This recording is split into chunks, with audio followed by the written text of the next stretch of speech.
জীৱনৰ সমস্যাবোৰ ডাঙৰ নহয়, আচলতে আমিহে সৰু। যেতিয়া আমি নিজকে ডাঙৰ সমস্যাবোৰ সৰু বুলি ভাবিব পাৰিম, তেতিয়াৰ পৰা জীৱনটো সহজ হৈ পৰিব। ধুমুহা অহাটো প্ৰয়োজনীয়, কাৰণ তেতিয়াহে গম পোৱা যায় কোনে ধৰিব আৰু কোনে এৰি দিব।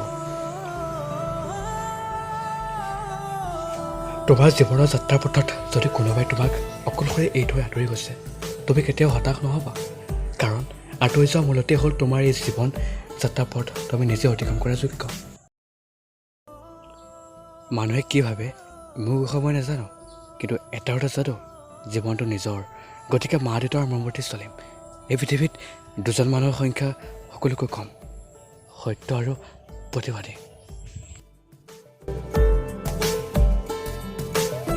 মনত ৰাখিবা, পানীতকৈ চাহৰ মিঠা বেছি, কিন্তু প্ৰাণীহে পিয়া গুচাব পাৰে। গুণতকৈ ৰূপৰ জিলিকনি বেছি, তথাপিও গুণেহে মানুহক মহান কৰে। চিন্তাই ৰাতি দেৰিলৈকে জগাই ৰাখে, আৰু দায়িত্বই ৰাতিপুৱা সোনকালে উঠাই দিয়ে।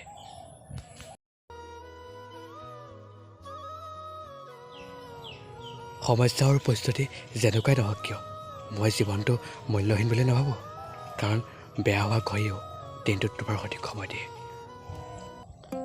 জীৱনত যিটো বস্তু সহজে পোৱা যায় তাৰ মূল্য নাথাকে, যিটো বস্তু পাবলৈ বহু কষ্ট আৰু পৰিশ্ৰম কৰিব লগা হয় তাৰ মূল্য বহুত বেছি।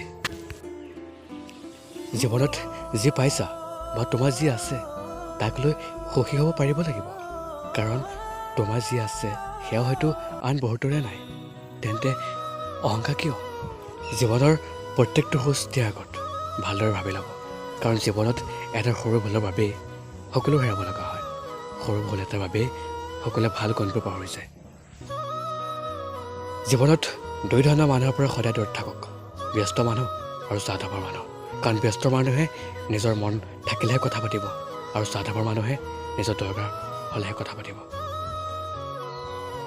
জীৱনৰ সৰু সৰু সুখ আৰু প্ৰাপ্তিবোৰেই জীয়াই থকা একমাত্ৰ প্ৰেৰণা। আশা আৰু সপোনবোৰৰ কি ভৰসা, যি প্ৰতিক্ষণে সলনি হৈ থাকে। যদি ভিডিঅ'টো চাই অলপমান হ'লেও আপুনি মটিভেট হ'ব পাৰিলে, তেন্তে চেনেলটো ছাবস্ক্ৰাইব কৰিবলৈ নাপাহৰিব, আৰু লগতে লাইক কমেণ্ট শ্বেয়াৰ।